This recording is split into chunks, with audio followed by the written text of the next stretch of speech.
caravana apostólica desembarcou em Israel para uma viagem de experiências incríveis. Uma jornada de fé, história e cultura. Apóstolo Estevam e Bispa Sônia Hernandes lideraram essa imersão. Vamos juntos visitar os locais mais sagrados e emocionantes em um programa que vai fazer você amar Israel e fechar o mais rápido possível sua próxima viagem. Afinal, Israel não é para quem pode, é para quem deseja. Neste segundo programa, nossa parada foi em Meguido. Nos tempos antigos, Meguido era uma importante cidade-estado. Hoje, é possível visitar as escavações dos estábulos e da fortaleza do rei Salomão, assim como escavações arqueológicas que revelam civilizações sobrepostas. Estes montes podem ser chamados de Har-Megedon, a origem do nome de Armagedon. No livro de Apocalipse, Armagedon é mencionado como o lugar da batalha final. Meguido é uma colina feita de 26 camadas de ruínas de antigas cidades numa posição estratégica. Juntamente com Hazor e Ber Raban, foi declarada Patrimônio Mundial da Unesco em 2005. Como o desfiladeiro é uma passagem obrigatória em Meguido, os portões da cidade testemunharam uma série de guerras. Apóstolo Estevam Hernandes traz segredos espirituais e uma palavra marcante neste local.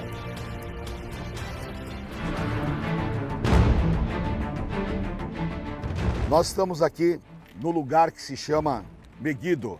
Esse local é um local onde já se travaram grandes batalhas. A batalha mais antiga que se tem aqui, notícias, está no livro de Juízes, no capítulo 5, no versículo 19. Quando Josué veio ocupar a terra, ele também teve uma batalha nesse lugar.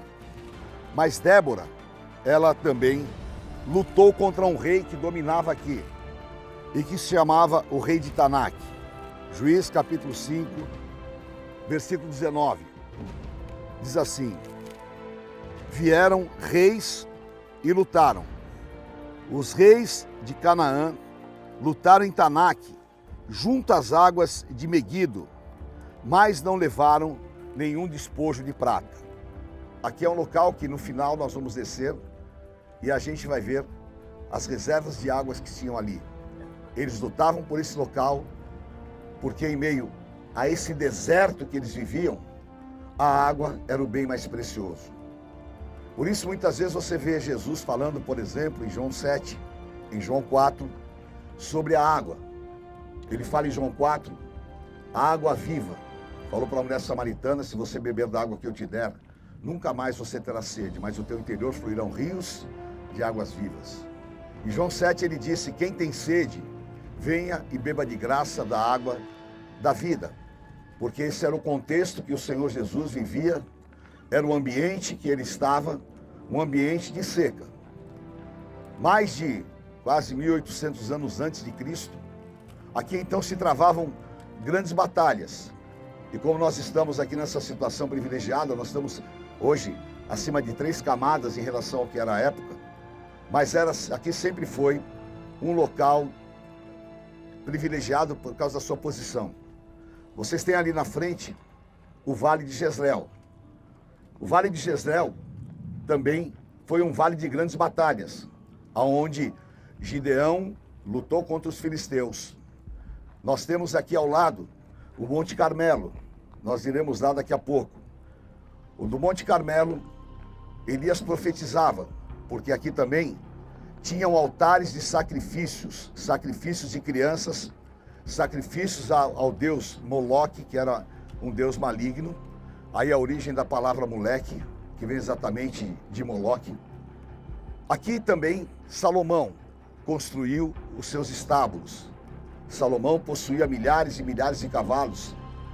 E ele construiu os seus estábulos, os seus depósitos, e guardava com uma guarda aqui de elite, para que não houvesse assalto. Depois de Salomão, Acabe, que era o rei de Samaria, o rei do norte, ele também ocupou esse lugar. E Acabe então protegeu as águas de Meguido, fazendo o quê? Um subterrâneo escondido, aonde o inimigo vinha e não podia encontrar as águas. Agora, nós vamos falar aqui hoje sobre dois aspectos que são muito importantes nesse contexto que eu estou falando. O primeiro, de derrotas. O homem não nasceu para ser derrotado. O homem nasceu vencedor. Quando Satanás faz com que o homem caia, a queda do homem, ele estabelece o quê? O homem derrotado. Por quê? O homem vencedor tem autoridade contra as obras do diabo. O homem vencedor tem autoridade contra as obras de Satanás. A sequência da história da humanidade mostra o quê? O fracasso do homem. E alguém poderia falar, o homem foi um projeto falido de Deus? O homem foi algo que Deus planejou e não deu certo? Absolutamente não. O homem é uma grande realidade vitoriosa de Deus. O homem, ele foi criado segundo tudo aquilo que Deus falou no Éden, para ter soberania, para governar e para dominar. Portanto, quem imprimiu a derrota foi Satanás. E hoje, nós vemos o homem derrotado. Derrotado pelos vícios, derrotado pela prostituição, derrotado em seus valores familiares, o homem completamente esmiuçado, o homem que não tem mais soberania, e a humanidade caminhando a passos largos por uma grande destruição. Isso que é? A obra que Jesus falou em João 10:10, que o diabo não vem senão para matar, roubar e destruir. Consequentemente, eu estou falando do quê? De um espírito de derrota. E dentro da própria igreja existe a ação desse espírito de derrota. Todos nós sonhamos estar em Israel. Aí tem pessoas que chegam aqui em Israel, elas manifestam uma personalidade que é realmente uma personalidade derrotada.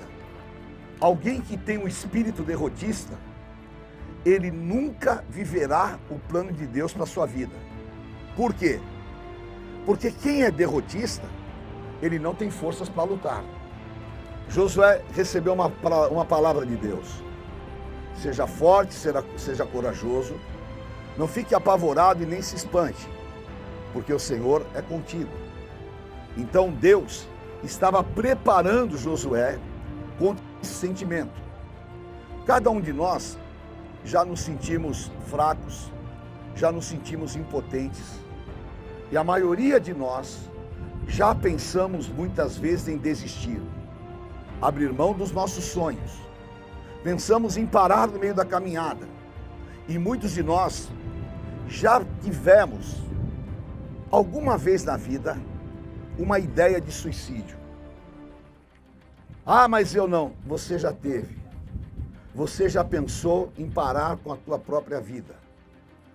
Esse sentimento, ele é demoníaco, porque provém exatamente da derrota que Satanás quer impor ao homem. Então o homem que tem esse espírito derrotista, ele é insatisfeito com a própria vida. Pode acontecer o que for. Deus pode te colocar, por exemplo, lá nas Ilhas Maldivas. Não está bom para você. Nada é satisfatório a você. É muito importante você entender que o sacrifício de Cristo, ele resgatou, ele restituiu para nós a nossa questão de soberania e de vitórias. Ser de Jesus é negar o nosso passado de derrotas. Ser de Jesus é nós termos aquilo que está em Romanos 8:11, o Espírito de vida que ressuscitou a Jesus Cristo dos mortos. Jesus conquistou todas as vitórias espirituais e deu à igreja. Então nós temos a herança de vitória em Jesus Cristo. Amém? Agora, falta uma vitória definitiva, que é a vitória final. E a cronologia desses fatos começa com o arrebatamento da igreja. A igreja é arrebatada com o Senhor Jesus.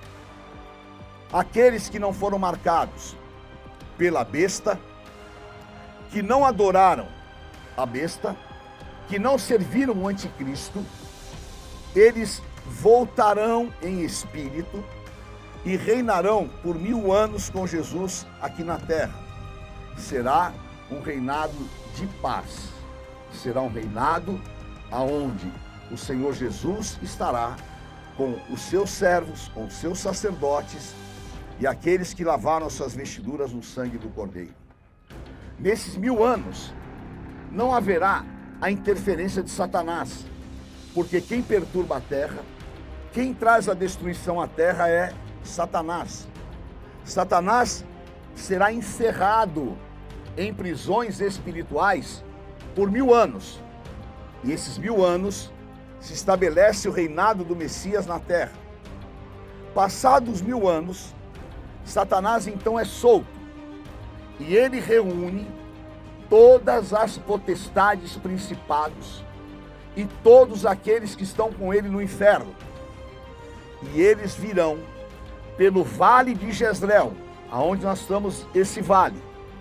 Virão e cercarão a cidade dos santos, que é exatamente a constituição de Armagedon até Jerusalém. E virão contra o Cordeiro.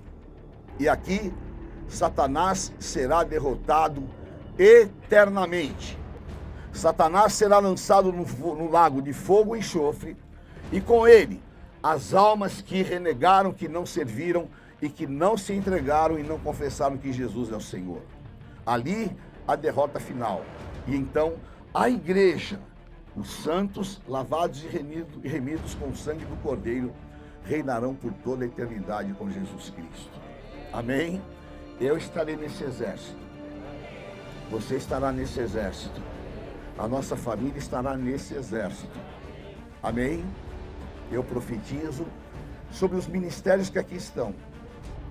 Um tempo de grandes vitórias na tua vida. Eu profetizo na vida dos pastores, dos bispos, nas nossas igrejas, que nós não seremos pessoas derrotadas em área nenhuma. E eu profetizo na vida de cada um, de cada família que aqui está. A despeito de você ter ou não ter o que você quer, você nunca será derrotado. Você será sempre vencedor em Cristo Jesus. O Armagedon será a batalha final, mas que essa batalha, ela já existe hoje. E nós, a exemplo do Senhor Jesus Cristo, não seremos derrotados por Satanás jamais. Mas nós imporemos derrotas a Satanás através da nossa vida, através do nosso testemunho. E ainda que nós tenhamos que derramar o nosso próprio sangue, nós jamais admitiremos a vitória de Satanás contra as nossas vidas. O espírito de derrota que vem do inferno não vai me contaminar, não vai me assolar, não vai ter ascendência nem autoridade sobre a minha vida. Eu sou autoridade com Jesus Cristo e todas as vitórias do Senhor Jesus foram entregues à igreja. Todas as derrotas de Satanás, não haverá derrotas na vida dos meus filhos. E aqui nesse local do Armagedon, eu decreto espiritualmente a derrota definitiva de Satanás em todas as áreas da minha vida. Eu decreto a derrota definitiva de Satanás contra a minha família, contra a igreja de Jesus Cristo. O derrotado não recebe nada espiritualmente, mas ao vencedor, aquele que venceu diz: ao vencedor dar-lhe-ei a coroa da vida. Ao vencedor Dar-lhe-ei um novo nome. Ao vencedor, eu o farei assentar à minha mesa. E ao vencedor, eu o farei reinar comigo pelos séculos dos séculos. Palavra do Senhor Jesus para as nossas vidas. Porque Ele é vencedor. A carabachorebecaia dará.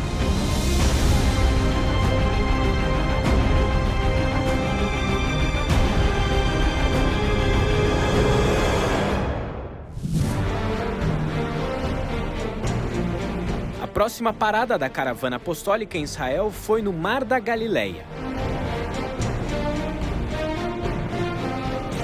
É um dos 4 mares de Israel e considerado o maior da Terra Santa. Tem 19 quilômetros de comprimento, 13 quilômetros de largura. É alimentado pelo Rio Jordão e está situado a 220 metros abaixo do nível do mar. É um paraíso de férias para israelenses e turistas. Aqui, os visitantes também podem velejar em barcos de pesca. Suas águas ficam agitadas devido a tempestades violentas que descem as montanhas que ficam ao redor.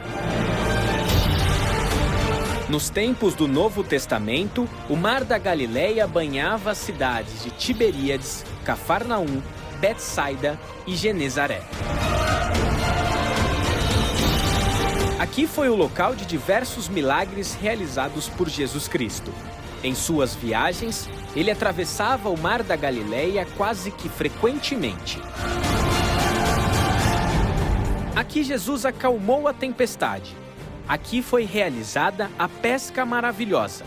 Ele andou sobre as águas e tantas outras passagens bíblicas que marcaram a história de Jesus.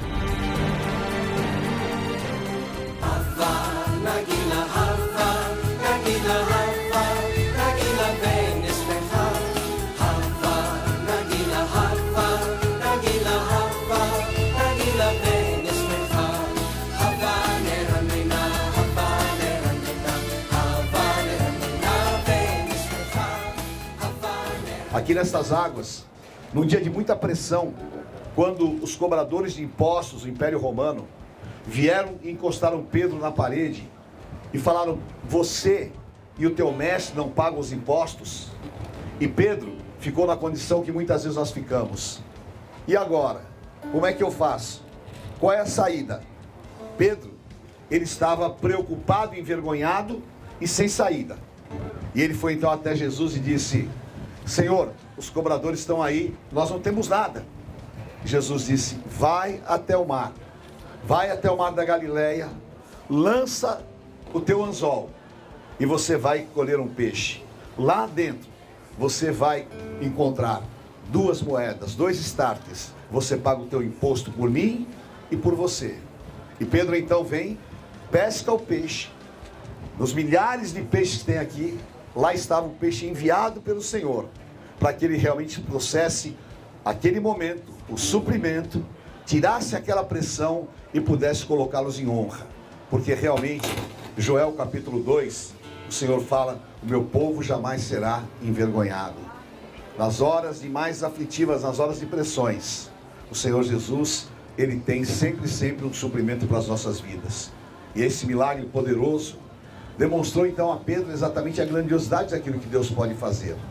Aqui, algumas vezes, Jesus despedia os discípulos e ele ficava orando em terra, e eles vinham para o mar, muitas vezes para pescar, e o Senhor Jesus os acompanhava, até que uma noite, já estava assim entardecendo, o Senhor Jesus falou para eles: entre no mar. E eles entraram.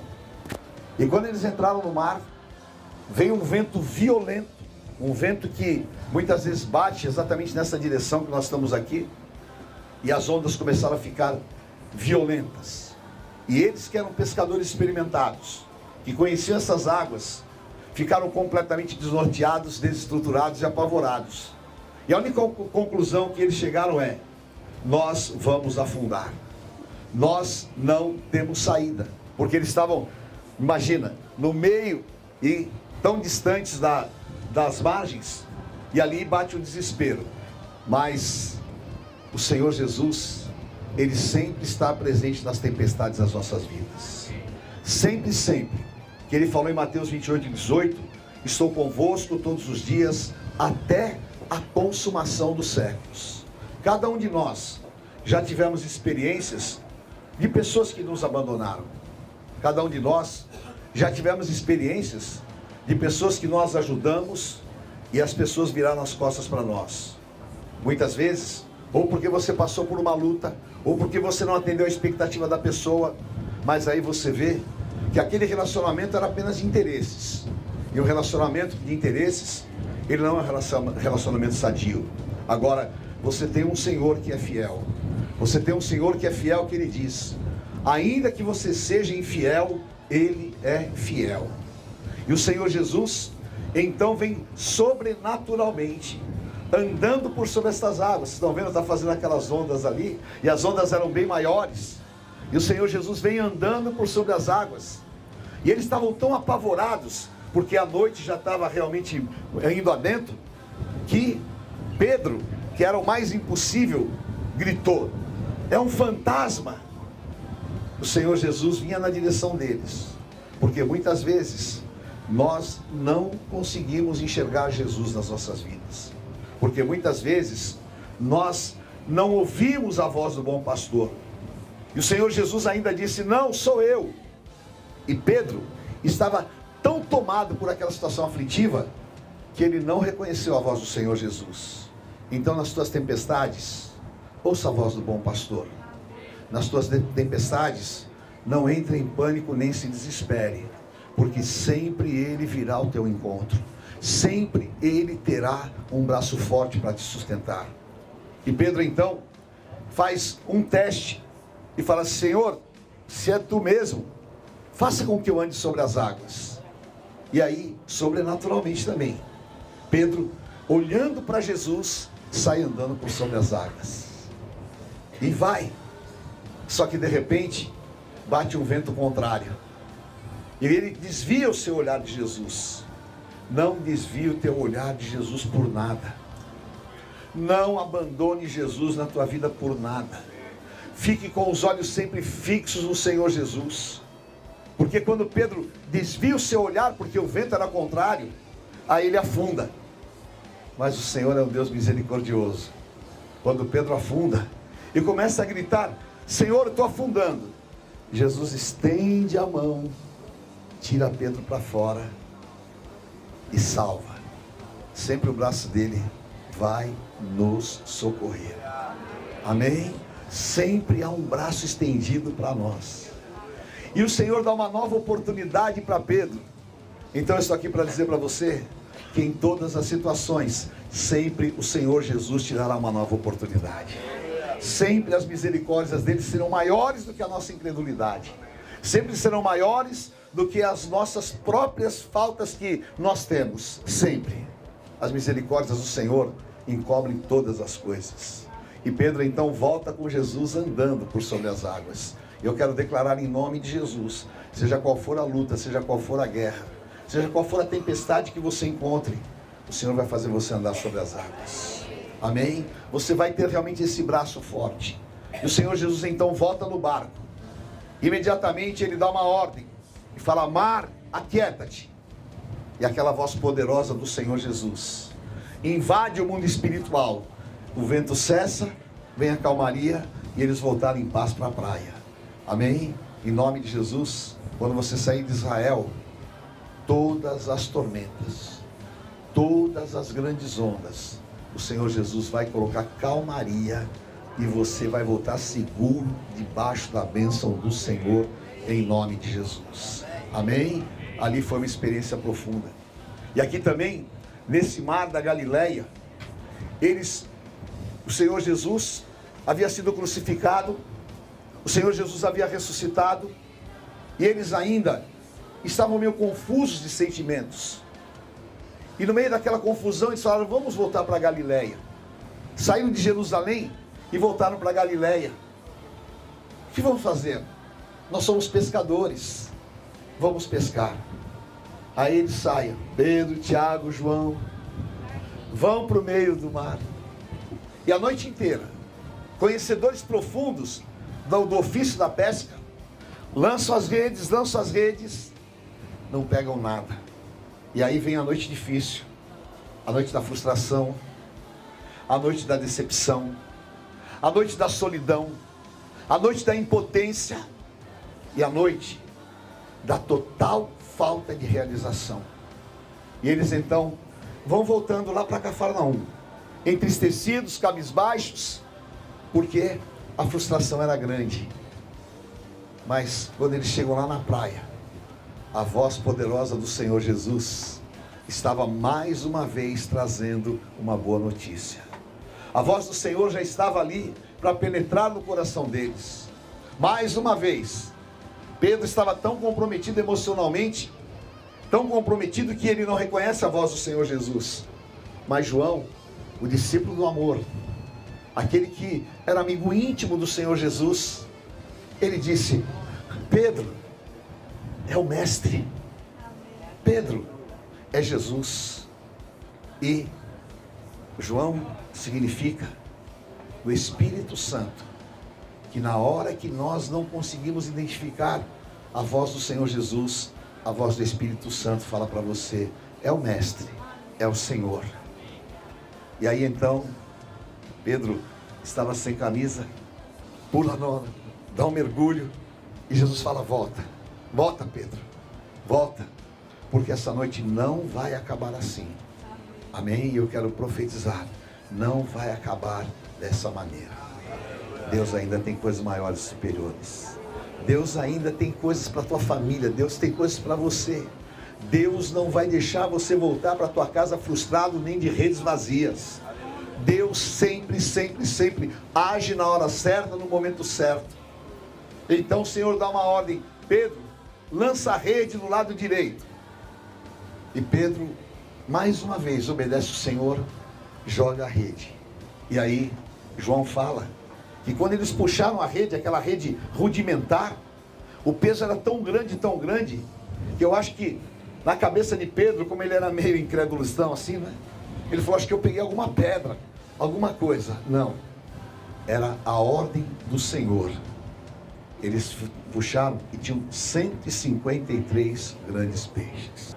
E alguns cientistas dizem que 153 grandes peixes era um peixe de cada espécie que tem aqui no Mar da Galileia. Aqui tem 153 espécies de peixes. Para cada espécie, o Senhor deu uma ordem: entra na rede. E eles tiveram o suprimento. Amém? E o Senhor dará ordem aos seus anjos ao teu respeito. Amém? Quando você menos esperar, Deus está dando ordem e a grande pesca vai chegar. E eu profetizo na tua vida uma grande e poderosa pesca. Amém? Primeiro, a pesca de salvação de toda a tua família. Crê no Senhor Jesus Cristo, será salvo tu e a tua casa. A grande pesca vai chegar. A grande pesca virá na tua vida profissional. Em nome de Jesus, você vai lançar as tuas redes. Você vai ter redes cheias, abundantes. Deus vai te prosperar. Deus vai te honrar. Você vai sair daqui dessa terra santa com uma bênção de prosperidade. E eu declaro: não terá mais redes vazias na tua vida. Amém? Hebreus 13:8. Ele é o mesmo ontem, hoje e eternamente. E ele disse: aonde estiverem 2 ou 3 reunidos em meu nome, ali eu estou presente. E aqui no Mar da Galileia, ele está presente na nossa vida aqui conosco. Amém?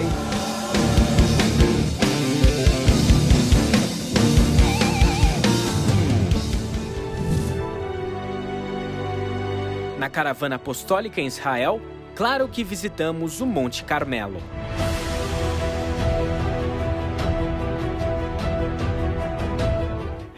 E aí, tudo bem? Eu sou a Carolina Hernandes. E eu sou o David Hernandes. Logo em seguida, aqui no nosso documentário em Israel, você vai ouvir uma ministração da Bispa Sônia no Monte Carmelo. Monte Carmelo, o monte onde o profeta Elias destruiu os profetas de Baal e pediu um sinal de Deus e recebeu fogo do céu. O Monte Carmelo é uma montanha situada na costa de Israel, com vista para o Mar Mediterrâneo. O seu nome, Carmel, significa jardim ou campo fértil. Aqui ocorreu a vitória histórica do profeta Elias sobre os profetas de Baal. Outro grande milagre ambientado no Monte Carmelo foi justamente o fim da seca profetizada por Elias. Elias terminou sua jornada deixando Eliseu como seu sucessor e sendo arrebatado. Aqui no Monte Carmelo, Bispa Sônia ministra sobre a importância desse local e segredos espirituais de tamanha importância.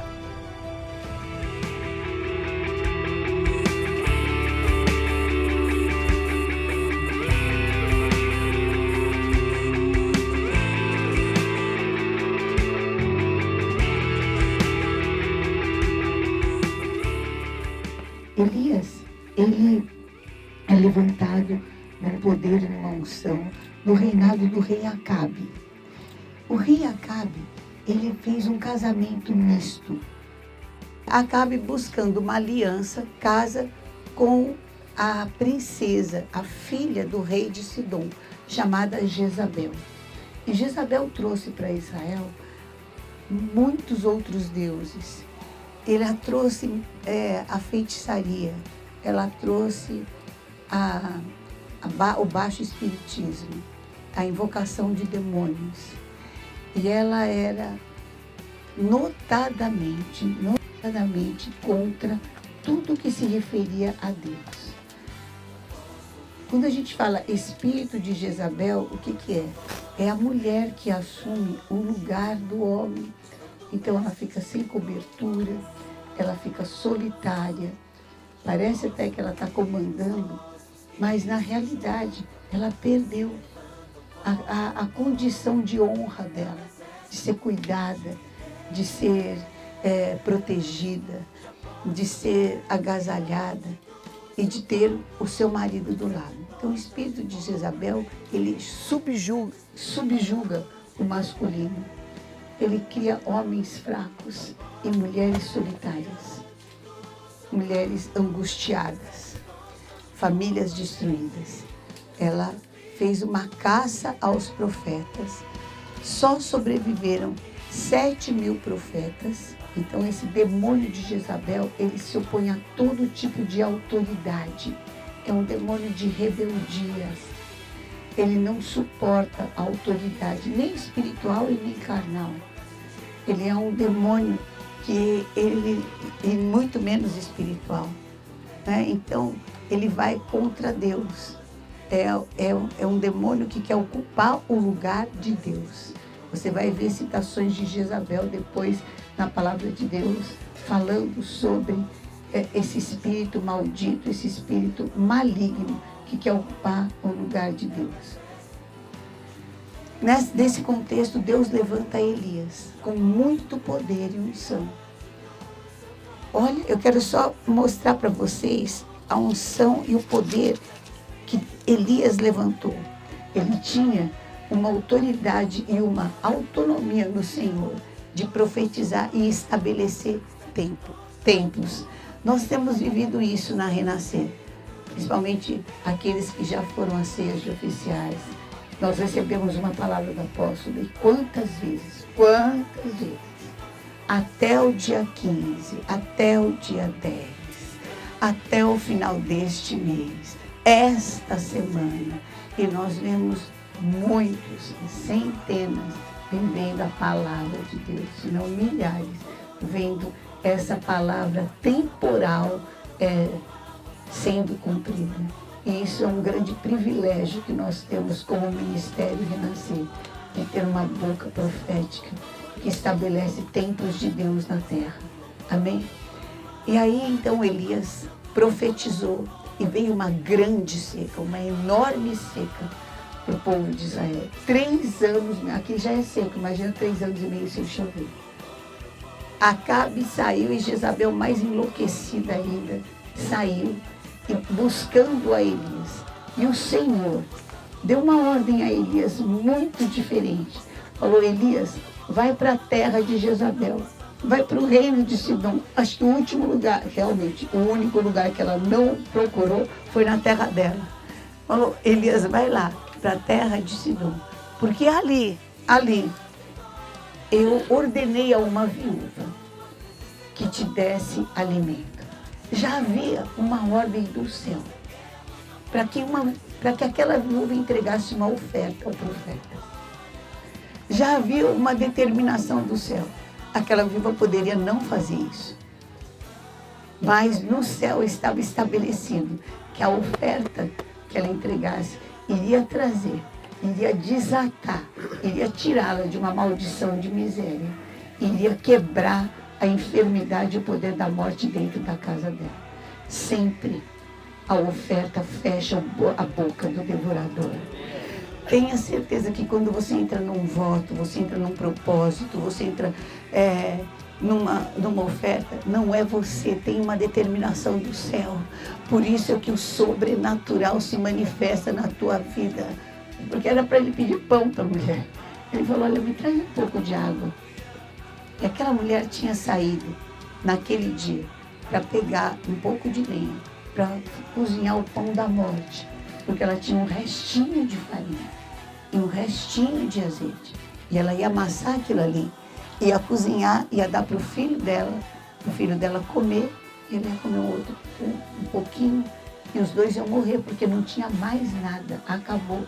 E se não tinha mais nada, acho que também não tinha mais ninguém para pedir emprestado, não tinha mais nada, acabou. Não tinha mais nada. Elias era nítido o estado de miséria daquela mulher, e ele falou, me dá água. Quando ela foi buscar água, ele falou, não, olha, me traz um bocado de pão na tua mão. Também se dava para identificar quem era profeta pelas suas vestimentas. E aquela mulher identificou que ele era um profeta e ele era judeu. E ela falou, olha, tão certo como vive o Deus, porque eu estou vendo que você é uma pessoa que tem uma carga de Deus. Tão certo como vive o teu Deus, eu não tenho nada aqui para mim. E nem o que eu tenho é um resto de farinha e um resto de azeite. E eu vim aqui, você está vendo essa lenha que eu peguei? Eu vou cozinhar e eu vou comer. E eu e meu filho, vou dar para o meu filho, vou pegar um pedaço menor para mim e a gente vai comer e morrer. O estado daquela mulher era tão agudo que Elias nem entrou na discussão com ela. Ele falou, olha, faça o que você está falando. Só que em primeiro lugar, tira para mim uma porção, vai e faz um pão para mim e traz aqui fora. Depois você volta e faça para você e para o teu filho, porque a tua farinha nunca mais vai acabar e o teu azeite nunca mais vai acabar. E aquela mulher recebeu aquela palavra de autoridade e ela creu e ela saiu. Gente, pão tem um cheiro delicioso. Você fazer pão, não comer, nem deixar o seu filho comer e trazer para fora e acreditar que vai ter pão. Sempre a fé te desafia. Sempre a fé fala como um sobrenatural. Você quer falar com Deus? Fale com fé. Muitas vezes você fala assim, nossa, por que Deus abençoa aquela pessoa ou outra? É porque Deus não abençoa o necessitado, Deus abençoa quem crê. Sem fé é impossível agradar a Deus. Não existe isso. E ela fez. E realmente, quando ela voltou, o pote estava cheio de farinha e cheio de azeite. E ela convidou o profeta, então ele foi morar na minha casa. E o profeta ia na casa dela. O filho dela já estava doente. E ele ficou mais doente ainda. E piorou a situação do filho. E piorou. E o filho, depois de um tempo, veio a... E a mulher virou e falou assim, o que você veio fazer aqui? Você veio me mostrar dos meus pecados? Você veio falar que eu sou uma pecadora? Pode, inclusive, multiplicar, mas por causa dos meus pecados eu estou perdendo meu filho. E Elias pede uma segunda oferta. Me dá o seu morto. Dá aquilo que você acha que você nunca mais vai viver. O que falaram, já passou da fase, ou não é tempo, ou não tem jeito, depois que você fez, entrega. E ela entregou. Quem nunca passou por isso, eu não sei se eu entregaria meu filho para alguém. Se tinha que curar, por que não curou enquanto estava vivo? Viu ele ficar doente cada dia mais? Quer ele agora para quê? Por que ele quer? E para que ele quer?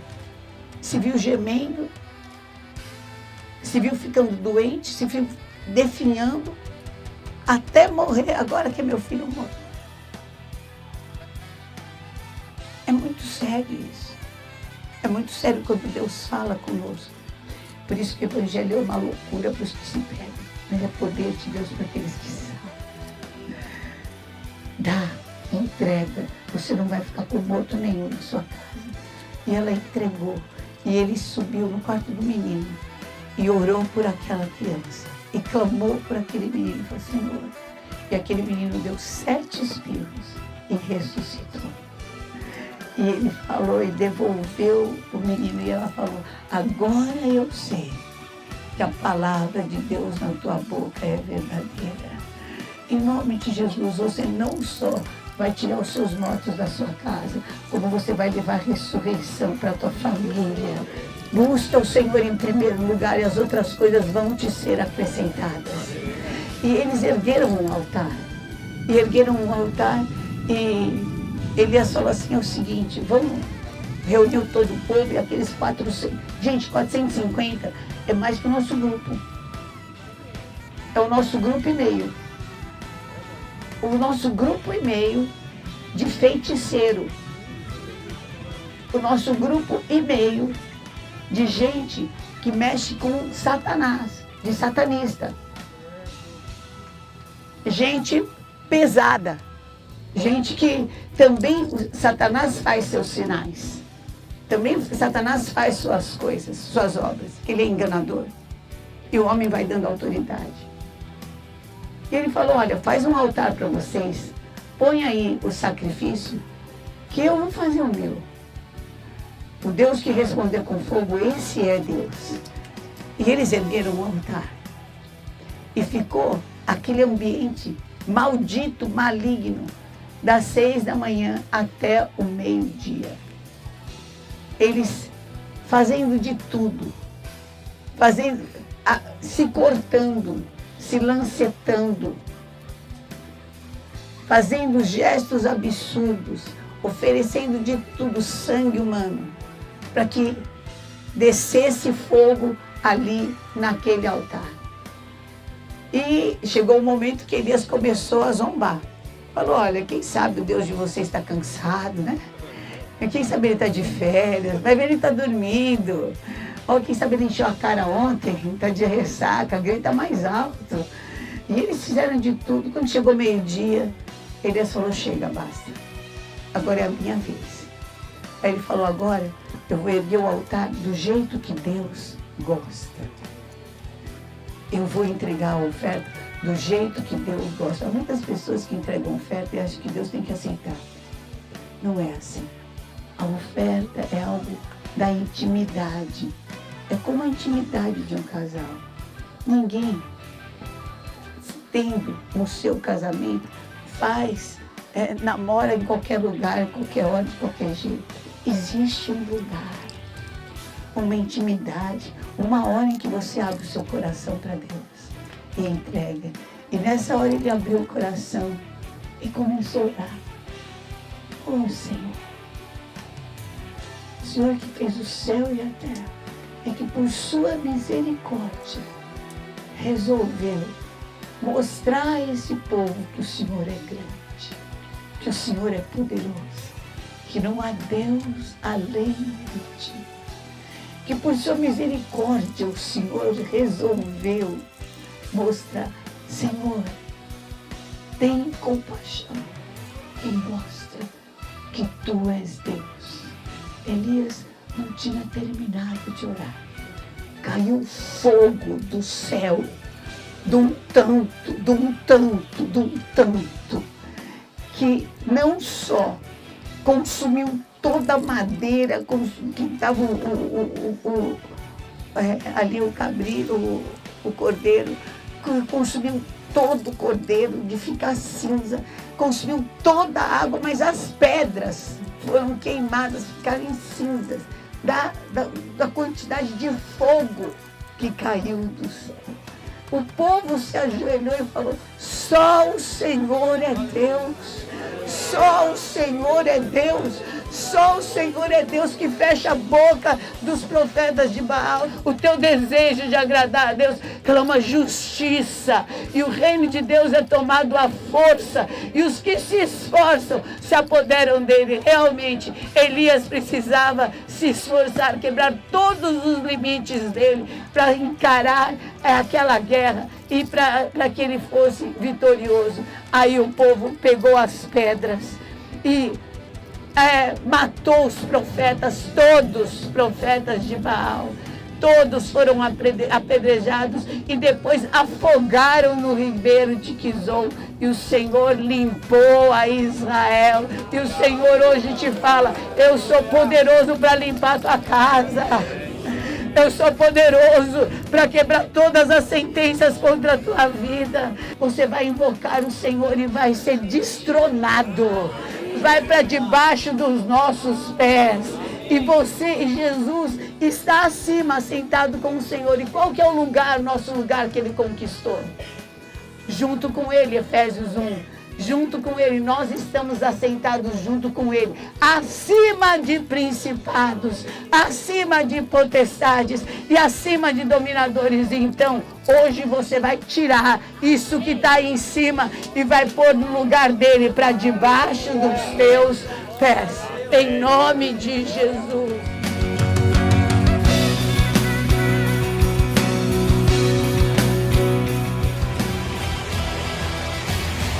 E no próximo bloco, o batismo e os mergulhos proféticos no Rio Jordão. Vamos conhecer o emblemático Mar Morto. Vem com a gente na Caravana Apostólica em Israel.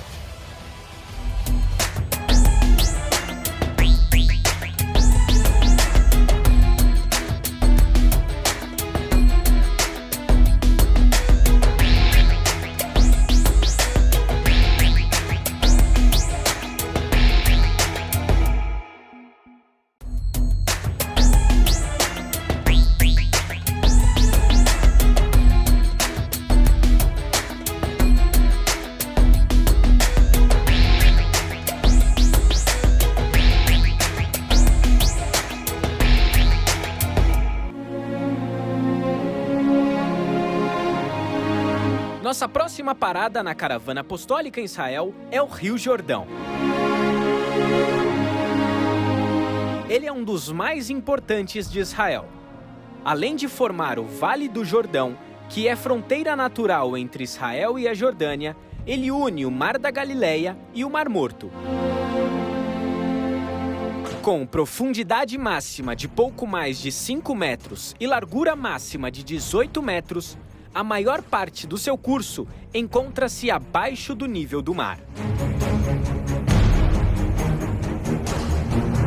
São quase 390 metros abaixo do nível do mar quando desemboca no Mar Morto.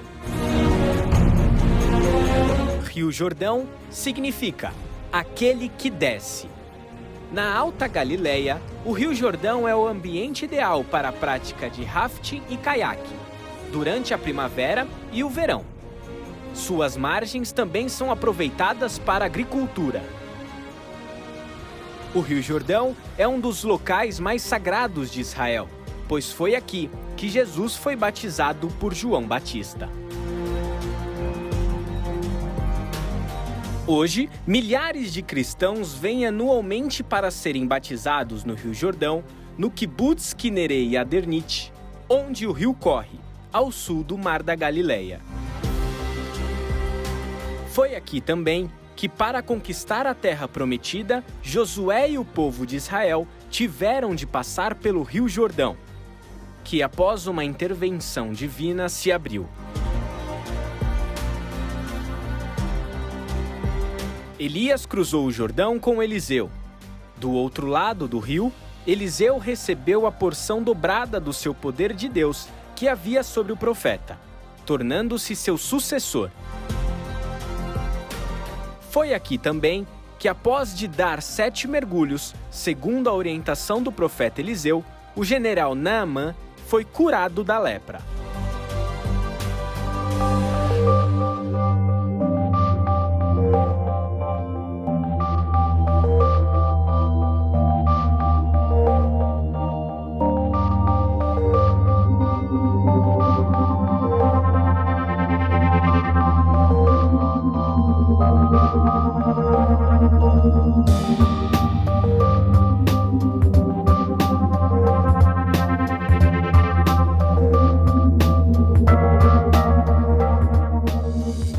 Esse Rio Jordão, ele viu a glória de Deus quando Naamã aqui chegou leproso, sem esperança, um grande homem milionário, super afamado, e ele era o principal homem do rei da Síria, só que a lepra estava matando. E aquele homem vem e mergulha nestas águas, porque havia uma profecia, Ezequiel capítulo 47. Deus disse: as águas que saem do trono do lado direito, elas descem para o árido, e aonde elas passam, elas curam, elas trazem vida, e vai trazer vida em todas as áreas das nossas vidas, em nome do Senhor Jesus. O Senhor Jesus, Ele está aqui pela região, fazendo a obra de Deus, pregando o Evangelho, levando as pessoas a entenderem. E diante dele havia um precursor que se chamava João Batista. Naqueles dias apareceu João Batista pregando no deserto da Judéia e dizia: arrependei-vos, porque está próximo o reino de Deus. E ele disse: eu vos batizo com água para arrependimento. Dirigiu-se Jesus da Galiléia para o Jordão, a fim de que João o batizasse. Ele, porém, o dissuadia, dizendo: eu é que preciso ser batizado por ti, e tu vens a mim? Batizado Jesus, saiu logo da água, e eis que se lhe abriram os céus, e viu o Espírito Santo de Deus descendo como pomba vindo sobre ele. E eis uma voz dos céus que dizia: este é o meu Filho amado, em quem me alegro. O Senhor Jesus não precisava ser batizado porque não tinha pecado. Ele era o Cristo, o Senhor, o Salvador. João Batista ficou até assustado, mas Jesus estava ali mostrando para mim e para você que nós precisamos morrer com Ele para ressuscitar. Você vai mergulhar e vai declarar, como Naamã: eu mergulho pela salvação da minha família, eu mergulho pela minha libertação. Aquilo que você tem diante de Deus.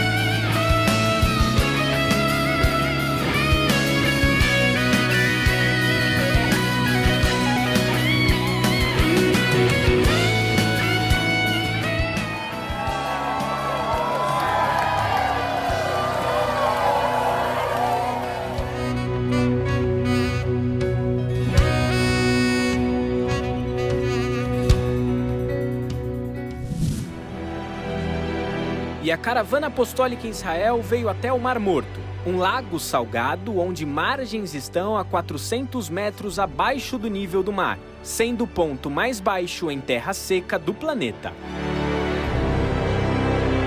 Mar Morto recebe esse nome porque aqui é impossível haver vida marítima. Sua concentração de sal é 9 vezes maior que a dos oceanos. Sua famosa água hipersalina facilita a flutuação. Sua lama é rica em sais minerais e usada em tratamentos terapêuticos e estéticos. Com um comprimento máximo de 80 km e uma largura máxima de 18 km, o Mar Morto é alimentado pelo Rio Jordão e banha Israel, Jordânia e Cisjordânia. Estudos indicam que Sodoma e Gomorra se situavam nessa região.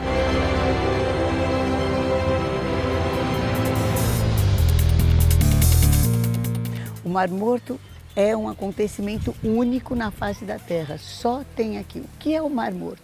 Na realidade é uma grande lagoa, aonde desemboca o Rio Jordão. E o Mar Morto termina aqui, o Rio Jordão. É de uma salinidade absurda, de uma salinidade, por isso que falam que é Mar Morto, porque não tem peixes, mas as suas lamas, elas são terapêuticas. Aqui não dá para ver, você vai ver ao fundo a zona de banho, uma das zonas de banho. Ele é extenso, essa daqui é uma das estações que tem, que eu quero te mostrar. Se você não sabe, se você pensa que isso daqui é uma nuvem, não é. Está tendo um grande vento aqui. Está vendo ali um banco de areia? Então, isso daqui, olha, quando você fala tempestade no deserto, e é uma tempestade de areia, são essas nuvens de areia que vêm com a velocidade do vento e se bate no seu corpo, elas realmente ferem e machucam os olhos, então precisa realmente de uma grande proteção. Hoje, aqui, está fazendo uma temperatura de 40 graus, mas a sensação térmica é de 45, 47. Está realmente muito calor. Inclusive, esse vento é um vento quente, gente. Você pensa que é um vento refrescante, mas não é. É um vento que joga maior calor. O que se fala daqui do Mar Morto? Olha, arqueologicamente, as escavações comprovam de que nesta região é que ficava Sodoma e Gomorra. Quem foi para Sodoma e Gomorra? Foi para Sodoma e Gomorra o sobrinho de Abraão. Deus chama Abraão do norte, da Galileia, da onde o Jordão nasceu. E vem e fala, vai para a terra que eu vou te mostrar. Chegando aqui, nós já estamos, não é bem sul, completamente sul de Israel, mas a metade de um caminho aqui. Abraão fala para o seu sobrinho que ele trouxe junto com ele, um plano B, digamos assim. Ló, que tinha ficado órfão de seu pai. Olha, você agora também já é muito rico. E os nossos pastores estão brigando. Veja para que lado você vai. E se você for para um lado, eu vou para o outro. E Ló ergueu os olhos e aqui era uma campina. Um lugar muito fértil. Um lugar extremamente rico. E tinham duas cidades fortes aqui, de Sodoma e Gomorra. E Ló falou, não, eu vou para cá. E Abraão foi para lá, que era um lugar mais árido, muito seco, com menor vegetação. E o Senhor prometeu a Abraão que lhe daria toda a terra das suas peregrinações. Toda a terra, inclusive, incluía mais ao sul. Quando o Senhor vem de uma fome, uma seca muito grande, o Senhor também falou a Abraão que descesse ao Egito e subisse. Por isso a extensão do Estado de Israel. É de uma riqueza estar aqui neste lugar, porque você entra dentro da palavra de Deus e consegue perceber a grandeza dos milagres do Senhor, porque aqui ao vivo, vendo tudo isso, meu Deus do céu, vendo o Jordão, batizando, meu Deus, passando por Jericó, águas que foram curadas, descendo ao Mar Morto, águas que de uma forma especial tem uma salinidade, estando dentro de terra. Deveriam ser águas doces, vem de uma água doce, mas é de uma salinidade maior do que a salinidade do mar. E o Mar Morto fica abaixo do nível do mar. É o lugar mais baixo da terra. Vem conhecer a Terra Santa. Você precisa ter essa experiência com Deus, andar com Deus aqui na Terra Santa. Muda a história da nossa vida. Ainda que olhem para você e falem que você é um mar morto. Tudo que cai em você perde vida. Tudo que cai em você acaba, sabe? Dentro do teu espírito há uma riqueza tremenda. E quando o teu espírito é vivificado e renovado, você renasce para um novo tempo em Cristo Jesus. Que seja assim na tua vida, na tua casa, na tua família. Venha lutar as tuas guerras, aprofundando-se mais na presença do Senhor.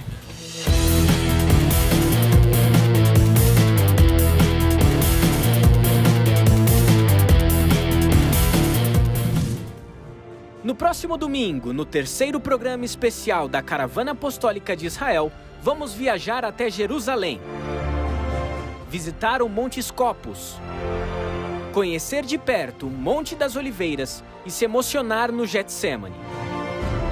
E ainda visitar a casa de Caifás, no cenáculo preservado até os dias de hoje, e conhecer o Vale de Josafá.